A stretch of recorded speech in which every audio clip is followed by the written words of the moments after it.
Oui, tout à un fait. pari. Parce qu'en fait, il lui dit finalement, si Job il est aussi fidèle, est-ce qu'il le fait gratuitement? Est-ce que c'est pas de manière D'accord. intéressée? Et comme Dieu sait évidemment que Job lui est fidèle de manière totalement désintéressée, donc il sait pertinemment qu'il n'y a aucun risque. Et ce qui est intéressant, c'est que de toute façon, Dieu fixe toujours les limites de l'épreuve. Il lui dit Oui. fais tout ce que tu veux, mais ne touche pas à sa vie. Alors, quelle leçon nous pouvons tirer par cette recommandation ultime? Ne touche pas à sa vie. On a un sauveur qui veut nous sauvegarder, qui nous aime et qui aime aussi, qui veut nous garder en tant qu'être humain à ses côtés, à son service. Il veut pas que l'on meure. D'accord. Quoi qu'il arrive, Dieu reste maître des circonstances. C'est-à-dire, il fixe les limites, c'est-à-dire, il donne le plein pouvoir au diable, mais à la fin, c'est toujours lui qui a le dernier mot. C'est-à-dire que le diable ne pourra jamais enlever la vie de Job sans son consentement. Et c'est ça qui est rassurant dans notre vie. Parce que même si on a des épreuves, Dieu, il cadre et il tient les rênes. Donc D'accord. le diable ne peut pas faire tout ce qu'il veut avec nous, c'est pas possible. Ok. Est-ce que nous pouvons dire, par rapport au thème, l'histoire et les histoires, que l'expérience de Job peut aussi être notre expérience? C'est-à-dire, nous ne sommes pas un pion entre les mains de Dieu, d'une part, ou entre les mains Du diable non plus. du diable ou du Satan, parce que je mets aussi l'article parce que c'est comme ça qu'on l'appelle en hébreu. Il n'y a qu'un, il y a l'adversaire. Nous ne sommes pas un pion. Dieu veut nous dire que nous avons aussi à nous déterminer. Nous ne sommes pas croyants parce que Dieu le veut. Nous ne sommes pas fidèles parce que Dieu le veut à notre place. Parce qu'on l'a choisi. Nous devenons fidèles. Être intègre et droit, dans le contexte où nous rencontrons Job, dans le contexte où Dieu attire l'attention du Satan sur Job, nous découvrons que l'homme fait ses choix. Et c'est un choix aussi important pour Job parce qu'il le fait chaque jour. On voit bien qu'il marque là dans les versets 5 et 6 qu'en fait, dès qu'il fait, c'est chaque jour qu'il fait un holocauste, qu'il fait un sacrifice pour lui et pour sa famille. Donc c'est vraiment chaque jour qu'il renouvelle ce choix de vivre sa vie avec le Seigneur. Alors cette intrigue-là, cette histoire, Dieu, Satan, Job, ses enfants, nous interpelle. Parce qu'il y a des personnages, il y a une intrigue, il y a comme un fil conducteur. Nous n'avons pas, dans ce thème pour la semaine, l'intention d'étudier le livre de Job. Il y a d'autres études là-dessus. Mais nous avons quand même besoin de comprendre une chose. C'est que nous sommes l'enjeu d'une tension quelque part entre le bien et le mal. Marina, est-ce que tu te sens concernée par cette tension, par cet enjeu? Oui, absolument. Je pense que ce n'est pas une fois ou deux fois, mais c'est pratiquement toute ma vie qui est concernée par ce conflit entre le bien et le mal. Enfin, je pense. D'accord. En ce qui me concerne, en tout cas. Mais qu'est-ce que nous pouvons donner aussi comme encouragement, comme leçon d'encouragement à chacun de nous, entre nous, mais aussi à ceux qui nous regardent, à ceux qui vont discuter de ce thème? Quel message d'encouragement nous pouvons donner à la lumière de cette intrigue-là dans laquelle Job se trouve pris? Francis. Moi, je pense que si on a cette possibilité de choisir entre le bien et le mal, c'est-à-dire que Dieu nous donne la liberté d'être avec lui ou d'être contre lui. Ce qui est intéressant, en tout cas dans la position de Job, c'est qu'il dit qu'il a été à l'écart du mal. Donc à partir du moment où on se tient à l'écart du mal, on est protégé exactement comme l'image que Dieu donne très souvent entre la mer et les poussins.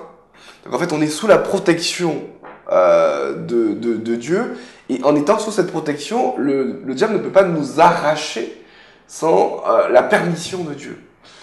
Tu veux dire que toute liberté qu'il posséderait serait une liberté tolérée? Tout à fait. Permise. Et paramétrée. Paramétrée. Alors ça peut surprendre, même ça peut gêner parfois pour nos croyants de savoir que le bad boy de la création, comme je l'appelle, est autant de liberté. Quand nous lisons l'histoire de Job, nous voyons combien de dégâts il occasionne. Mais la chose importante à retenir, c'est que quels que soient les allers-retours entre le ciel et la terre, entre le bien et le mal, nous avons affaire à un Dieu qui veille sur nous. Notre histoire peut paraître par moments insignifiante, Parfois, nous avons l'impression que nous sommes anonymes. Il n'y a pas une foule autour de nous. Nous ne faisons pas la couverture des magazines. Mais la Bible nous dit que Dieu veille sur nous au quotidien. Mais il est important pour nous d'entretenir cette foi. Parce que notre histoire participe aussi de l'histoire biblique. Comme un héritage. C'est un patrimoine qu'il faut entretenir, qu'il faut cultiver. Nous allons avancer parce qu'il y a un deuxième personnage que nous aimerions bien rencontrer, c'est David. Oui. Vous avez déjà entendu parler de David? Qui a entendu parler de David? Olivier, qu'est-ce que tu sais de David? David, c'est un grand anonyme, en tout cas pendant les premières années de sa vie. D'accord. Puisque petit berger, très beau garçon, d'après la Bible, grand, mais petit berger, dernier enfant de sa famille, et c'est très jeune qu'on le rencontre avec Samuel. Alors, je te propose de lire un texte dans 1 Samuel 24, les 6 premiers versets. Nous rencontrons David à un moment curieux de son histoire. Il est un peu en exil. Il a été choisi déjà comme roi, mais il n'est pas encore roi.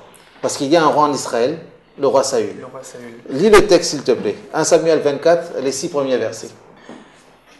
De là, David monta vers les endroits escarpés d'En-Gedi, où il s'installa.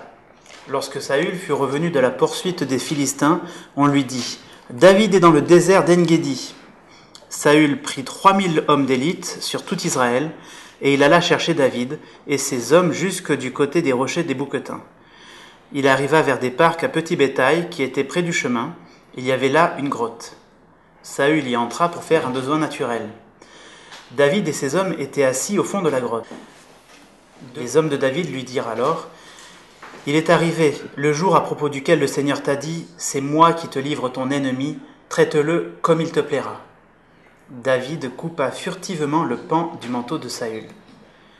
Après cela, David sentit battre son cœur parce qu'il avait coupé le pan du manteau de Saül. Et il dit à ses hommes « Jamais que le Seigneur me garde de commettre une telle action, de porter la main sur mon Seigneur, sur l'homme qui a reçu l'onction du Seigneur, car c'est lui qui a reçu l'onction du Seigneur. » Merci. Alors un élément important à dire quand nous parlons des histoires bibliques, c'est que ces histoires sont toujours situées dans un lieu naturel, dans un lieu réel. Parfois on parle d'une famille, parfois on parle d'un endroit, d'un village. Quand je suis allé en Israël l'année dernière, j'ai eu l'occasion de visiter ce site-là. Je ne suis pas entré dans la grotte, mais en tout cas ce village d'En-Gedi, ça existe vraiment. Et quand vous marchez dans ces lieux, vous dites, tiens, le roi David est passé par là. Ou on imagine mal 3000 hommes dans ce petit espace, mais l'histoire est vraie. C'est parfois surprenant, c'est lourd de conséquences, mais ce qu'il faut retenir dans ces études, c'est que c'est des choses ordinaires qui peuvent arriver dans n'importe quel pays.